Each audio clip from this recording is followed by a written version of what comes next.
The Rizzuto Show on 105.7 The Point. All right, welcome back to the Rizz Show.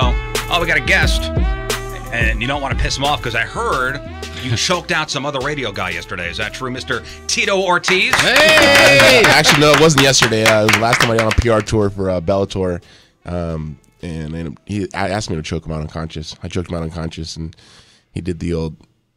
Did he ask? He started season? Was this a guy named Alex? Yeah. Was it a guy named Alex? Yeah, a guy named Alex. Yeah, it was in January, right? Yeah, it was in January. Yeah, Was it here in town?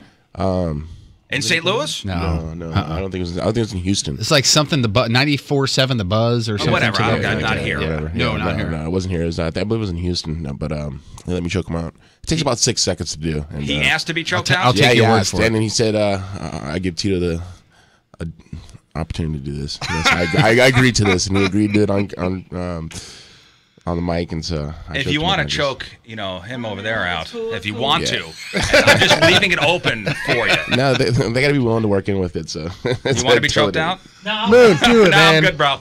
I'm good. You won't feel it, I promise. Are you one of these guys?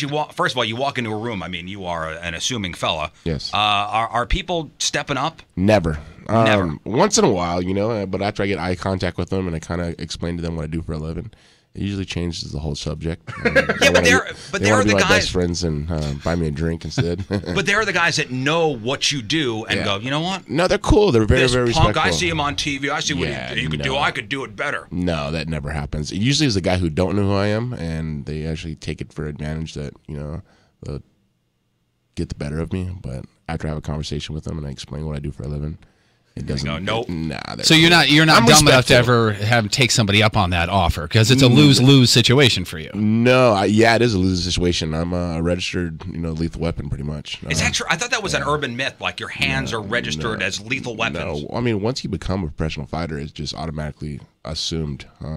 You shouldn't put your hands on anybody. And I tell my kids, I have 3 boys, don't ever put your hands on anybody. But what was the first fight? What was the first fight you ever got into? First fight I ever got into. I think I was a sophomore. I was junior high school.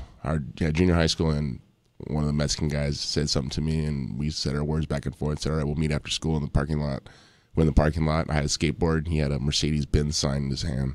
Or no, excuse me. He had a chain, and he went to go whack me, and I blocked it one side.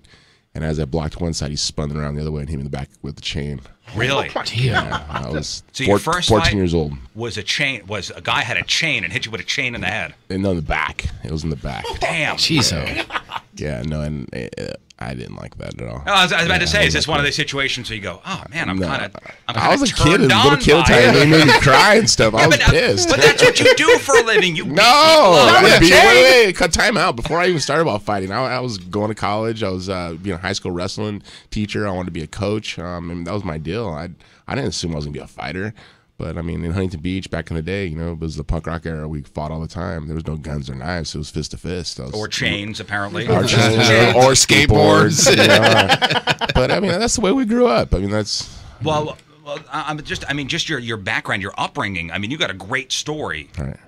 Now, stop me if I'm wrong. So, I mean, your parents were drug addicts. Yes. Okay. And you were basically... So my mother's clean now, which that's fantastic. That's awesome. It's been like almost 22 years now. That's fantastic. Yeah, amazing. I bought her a home for Christmas probably about 7 years ago. Actually, 8 years ago now because my boys are 7 twins, and I put her in a home, and she's perfect downtown Huntington Beach. How good did that feel to buy your mom a home? She took me out of the place when I was 13. I was in a bad place at the time. They were in a bad place at the time. She separated my father after 13 years and gave me a different opportunity in life. And I'm very thankful for that because I had 3 choices in life: dead, in prison, or where I am right now. And she gave me an opportunity where I am right now. So I'm very, very lucky. Were you basically raising yourself? Pretty much. I had a roof over my head. I had food on the table, but that's pretty much about it. And then you got into wrestling, and you wrestled in high school. I loved wrestling. It was just the winning attitude. It was a competition. I love the competition. It was just I got better, and then all of a sudden the teachers and the parents from the other wrestlers, they would congratulate me and give me positive motivation. I loved it. I mean, I got the best out of it. I think when I just worked harder, and when I worked harder, I became better. Now, because you had a weird and bad home life, Is that why you spent a It lot was of your my time? escape. Is that why you spent a lot of time at the gym, a lot of time at school, kind of honing your craft? You know, when I got into high school, before then, I was a big fisherman. I worked on the boats in the West Coast. I was a professional. What do you call it? Fishmonger? Not a skipper, but a deckhand. I worked as a deckhand, long range boats and long lining, cleaning fish, cleaning the boats down. I did that a lot. You know, just to get away from home. It was not a good sight at home. So for me to get away, I hopped on the bus, went down to the pier, and we fished. And you actually sold the fish on the pier? Sold the fish on the pier. I'd catch bonita. We'd sell them for, back then, 50 cents a piece, $1 a piece. I mean, this is back when I was 11 years old. So at least you had some walking around cash to get yourself something to eat or whatever. Yeah, for lunch, exactly. You know, I caught my lunch pretty much and my dinner. So you get into this wrestling thing, and you actually were like I think top 10 as far as in California. In California, wrestlers. I was sixth in the state in my senior year. I started wrestling when I was a freshman in high school. I didn't realize I was going to be a fighter. I took a year off when I was a senior. Actually, when I graduated, my stepfather gave me $800. Said, "Here you go, time to be a man. Get on your own." Wow. And I started working at Allied Movement Service, and after that, I was like, again, the bad things, man, getting drugs, just wrong people I was around. And, well, you didn't have that focus. That wrestling gave you the focus. Yeah, there was nothing there. And then a teacher see me at one of the clubs, and he said, "What are you doing yourself?" I'm all, just trying to get by, man. I'm working at a moving service. He's all, "You ever thought about coming back to school and, you know, taking on wrestling again?" I'm all, "I would love to. I just don't have no way to take care of it." And he's all, "Well, you know, I think get you financial aid. You're Mexican, right?" Yeah. He goes, "Think about getting your financial aid." He goes, "Coming on Monday." Well, that was a Saturday night, and I was out with my buddies at some club party, and that's when I seen him. He asked me if I wasn't doing all right, and I looked in the mirror, and I didn't recognize myself. It scared me because I was turned into my parents. And, wow. I was the height I am now, 6'3". I was 185 pounds. I'm 135 right now, so there's a big weight difference. I was sucked up. I was on speed. I just was doing the bad things, and I kind of checked myself. And the next day, actually 2 days later, I called into my work. I said I couldn't show up today.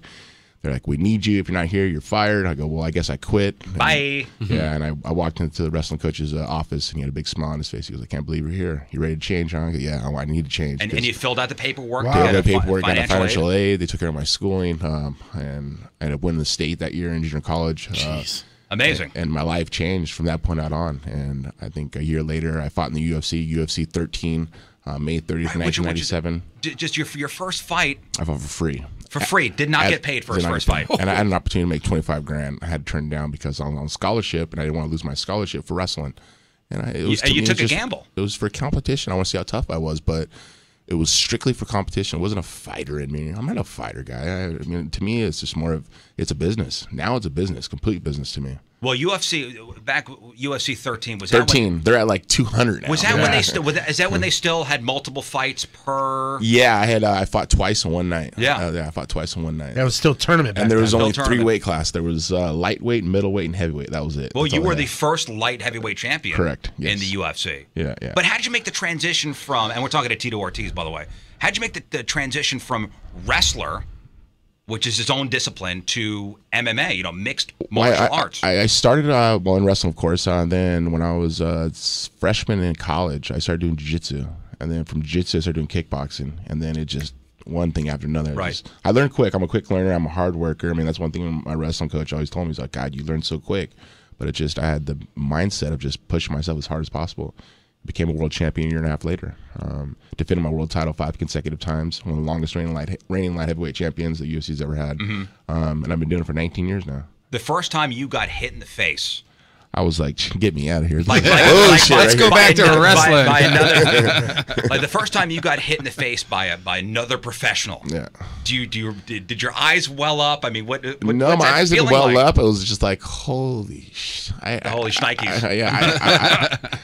I remember it was Vanderlei Silva. I fought for the light heavyweight world title, and it was vacant at the time. Frank Shamrock left the vacant because he didn't want to fight me for a rematch. And I fought Vanderlei Silva, and him with I threw a leg kick, and he caught my leg, and he threw a right hand, and I felt like someone literally like hit me with a brick. Yeah, and it felt like I did a backflip, but I didn't do a backflip. It was like he hit me, and I went to my knee, and I remember popping back up and running away from him, and I heard him chase me down, going, because he knew they had him on the side. Yeah, I go right back to working at the clubs after that. Fetal position. No, my reaction was to shoot a shot. I shot a takedown, went for a single leg to a double leg, and took him down, and I ended up finishing the round on top by just dominating him, and it kind of woke me up. Right. I mean, the round before, I hit him with the right hand and dropped him, almost knocked him out, and he did the same thing too. He just he was trying to recover and recovered, and I mean, at the end of the night, I had my hand raised, and I was the world champion. There you go. Yeah, and that's that. Yeah, not lucky. I guess I just put in hard work. I think hard work and hard work. Well, listen, luck comes into play for every successful person, but hard work and dedication as well. That's number one for me. I think at the end of the day, I treat this like a business, and I'm lucky of it because now I can look back on it, and a lot of people call me a legend, but I guess to be a legend, you have to pass away before that happens. So I'm not going anywhere anytime soon. Well, I mean, you're here to promote a couple things. First of all, Bellator, big fight next Friday here at the Scottrade Center with one of your rivals, Mr. Rampage Jackson. Rampage. He's a really good friend of mine. So here's the little sticky situation about that is, me and him, we started our career together. Mm-hmm. He was my training partner at Team Punishment. Me and him, we worked together. He was in Japan, and he was dominating, and I was in UFC, and I was dominating. So we became better by training with each other. And literally, people ask me, "Go, you ever fought Rampage before?" I go, "Yeah, every single day in the gym." Right. We put on the headgear, put on gloves and mouthpiece. We punch and kick each other for a good hour every single day. But that was one of those matches that never happened. I think. Yeah, you got hurt. Yeah, I ended up fracturing my neck. Everything, I guess, happens for a reason, and it wasn't meant to happen. Like I say, Rampage is a good friend of mine, and is the money we getting paid worth a friendship? At the end of the day, I would say no, just because it's nice to call a guy and say, "Hey, man, you can help me out," or vice versa. He calls me and I help him out. But I think a friendship should be ended right there, and that's the way I go by him right now. Well, he'll be in town next Friday. Yeah, he's fighting former Olympic gold medalist Ishii. He's an Olympic gold medalist in judo. I sparred him. God, this was back, I think, about 3 or 4 years ago, and we collided heads, and he gave me 22 stitches in my eyebrow, and it was really, really bad. And I remember I was supposed to be fighting Nogueira in UFC, one of the fight cards up in Seattle, and Dana's like, "You better suck it up, man.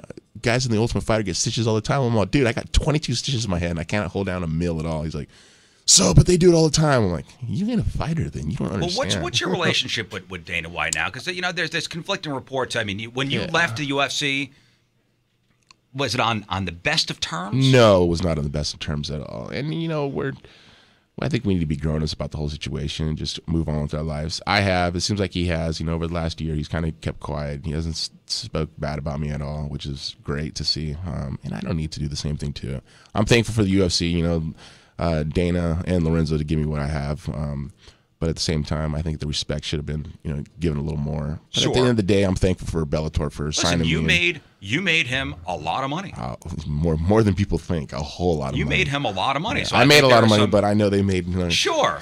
Well, that's hand over fist. When you think of MMA fighting and you think of UFC, I mean, you think there's a couple names you think of, and Tito Ortiz is one of those names. Yeah, I've been very fortunate through my career. 19 years has been a long time. Here, May 30th, 1997, when I started my career, and we're 19 years later, and people still talk about me, so it's good. And I've done some great things. And I'm still competing. I have one more fight left on my contract with Bellator, and so we're trying to find an opponent. But I'm still healthy, man. I've been through 8 major surgeries on my back, neck, knees, but I'm still.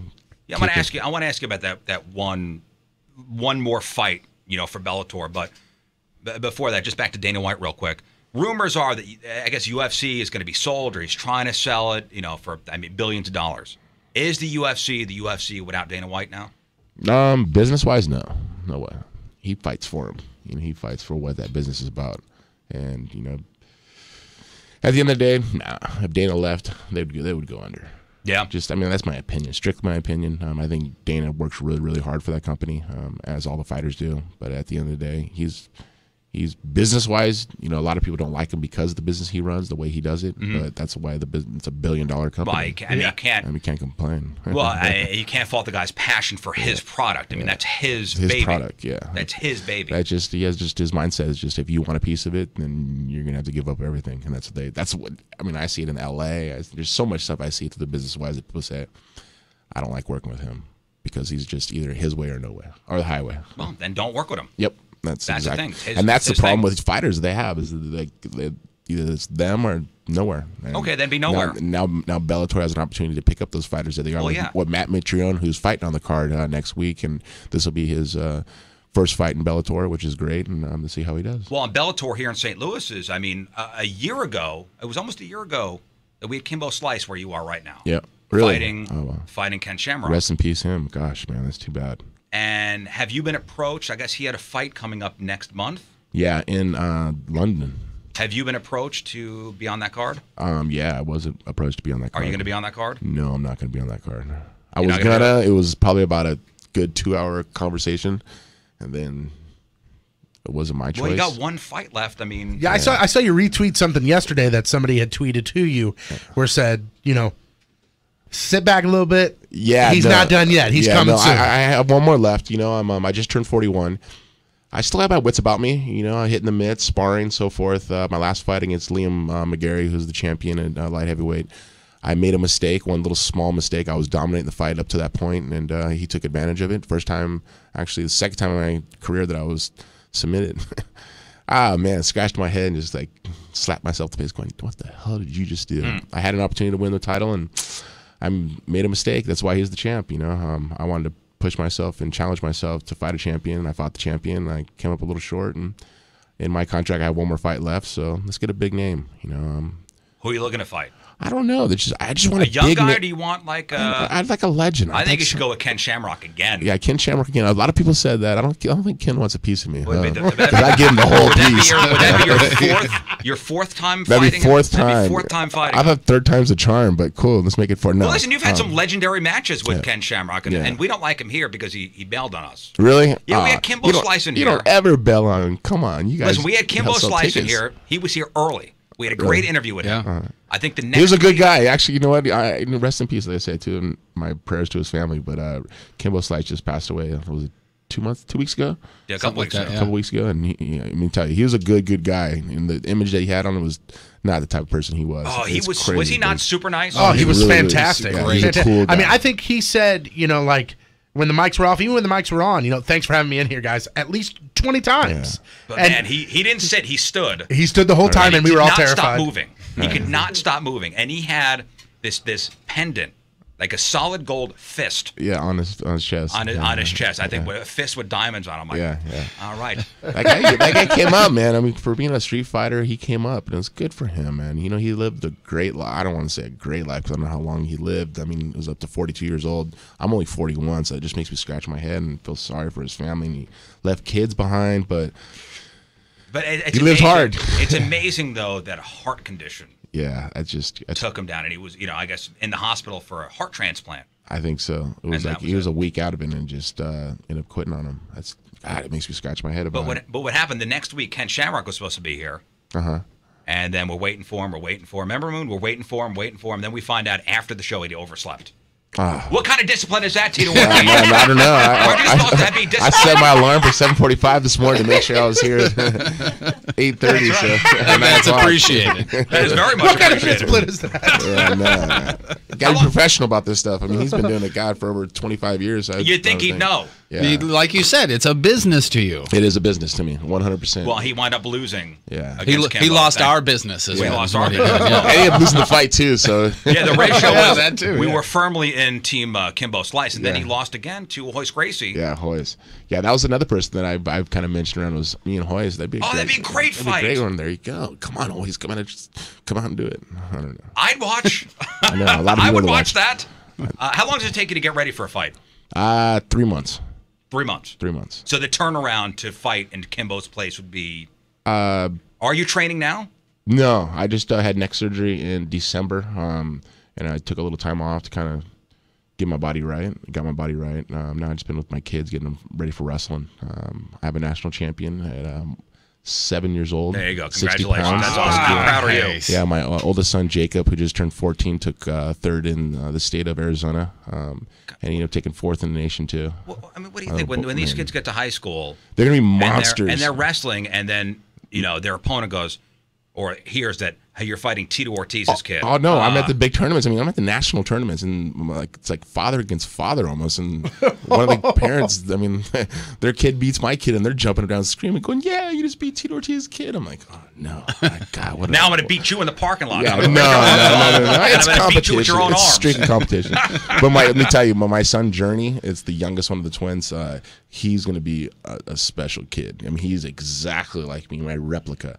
But if I had an opportunity to do what he's doing right now, when I was that young, I would have been even crazier than I am now. Not crazier, but more technical than I am now. I can only imagine. But he's got the body. I mean, every single day, my twin boys, they do 50 push-ups, 50 sit-ups, and it's been a year and a half now. But every week we usually add 2 or 3 sit-ups or push-ups to it. Now we just got to put a pull-up bar, so now they're up to 20 pull-ups, doing pull-ups too. And how old? 7 years old. Woo. They're little gladiators. They look like little gladiators. So they have abs, they have 8-pack and like back muscles. 7-year-old national champion in wrestling, and you didn't get your start until you were freshman, sophomore year. You said freshman year in high school. Woo, boy. Yeah. What if they come home one day and go, you know what? I think I'm just going to do the violin from here on. You know what? Actually, my son Jesse, he's that way. He's very artistic. He loves like music and art, and like he's a really smart, intelligent kid who sits down and reads a full book. I mean, he's at 7 years old. He's really, really intelligent. But Journey's just that type of kid. He's like very stubborn. I mean, he is exactly like he's me. built for it. He is. He's like, you can't do it. He's like, okay, watch me do it. And right. it's the coolest thing. It's so cool. That's crazy. It's great about being a parent. I love it, man. It's cool to have an opportunity to mold men. I have 3 men to mold. That's I only have one and you're a opportunity. hands-on dad, you seem like. Yes, 100%. I'm doing everything my dad never did, so I'm trying to do for you. You're not going to let history repeat itself. No way. And that's why your story is fantastic. Yeah, no, I'm very, very lucky for sure. Let's talk about veterans Operation Wellness. Yes, Veteran Operation Wellness. For all the troops that do come back from war, and they're not, on the battlegrounds, they have an opportunity to get into a gym and start training. Bellator has given an opportunity for the fighters who've been former fighters who went to war and come back, to give an opportunity to fight on Spike TV. And it's a great opportunity for the fighters, or the troops who come back, to find something to motivate them in their wellness and overall health. You also get a lot of that aggression out. Yes. I mean, a lot of guys, they get institutionalized being over this, because I've been to Iraq now 6 times. And just watch the guys over there. It's a different world. I mean, every single day, it's a certain time they wake up, they go out and they do their operations. They come back, they eat, go back and do it again, come back, sleep, they go back and do it again. It's just it's an everyday deal. But when they come here to the States, it's a different world. Now all of a sudden they have all this freedom. What do they do with it? Well, Bellator is given an opportunity to do this operation of just helping out with our troops. Right, and it's great because every Bellator event, you take a couple local guys. Yes. So you got some guys from St. Louis who'll be on the undercard. We fight against each other who served in the armed forces, and they'll be competing against each other. It's competition, so it's not like they're fighting to the death. It's a completely competition to see who's better. So later on today, you and these 2 fighters, will be at Finney's MMA gym in Crestwood, starting at 2:00. Correct. Just hanging. I don't know if you guys do some sparring or you do. Well, we're there to help out some of the troops there too. Just kind of get them into training, put them through a work program, 20-minute work of just kind of pushing their heart rate and just getting their motivation in. Hey, so if you're a vet and you're kind of interested in getting involved in this stuff, head down to Finney's today. Yes, head down to please do. If you're a troop, I mean, I'm a huge supporter of the troops. I've been since 2001. I've been to Iraq 6 times myself, and I do everything I possibly can, to help out the troops. Well, that's awesome, and Spike TV's involved in this, and Bellator's involved in this. So, are you going to be back in town for the fight on Friday? Do you know? No, actually, the reason I'm not is because my boys are graduating first grade. So look at this guy. I got to be there. Day out of the year. Day out of the year, and he can kick your ass. No, I'm not. Yeah, well, you're right. I'm going to get you a #1 dad mug. Yeah, no, I have one actually. I have one. My kids gave me one. I was very lucky for my birthday. They gave me one. I felt really happy. And is somebody actually going to step up and challenge you on that? I don't know. I'm dad #1. On the front it says #1 dad. On the back it says, if you disagree, I'll kill you. Try me. But I'm for #2. business. I'll be #2. Mr. Tito Ortiz. Nice job. Thank you guys. I appreciate it. Buy your tickets for the Bellator Dynamite 2 event featuring Rampage Jackson and Ishii. That'll be next Friday over at Scottrade. And then actually you got a home guy here fighting. Yeah, Chandler. Yeah, Chandler. He's actually going for the lightweight world title. It's a great card. Yeah, it's a really, really good card. And I mean, the last times I've been here, the crowds have been amazing. So people that have bought tickets before, we're not gonna let you down again. It's gonna be a great night. Yeah, buy a ticket. I wouldn't blink on this Rampage fight though, because I think Rampage is gonna knock him out pretty quick. No, I'm looking forward to watching. But this Ishii guy's really tough. I mean, I've sparred with him a bunch of times. He's super tough kid, big head like me. He could take a punch, but I don't know if he could take a Rampage punch. I've taken a few of them. We'll see. We'll see next Friday. And go see Tito and the 2 Val fighters. And if you're a veteran, head over to Finney's MMA gym. Yeah, find out about it. Val is a good Val veteran operation wellness to give an opportunity to give back to the troops. Cool. I appreciate you stopping by, Mr. Tito Ortiz. It's the Rizz Show.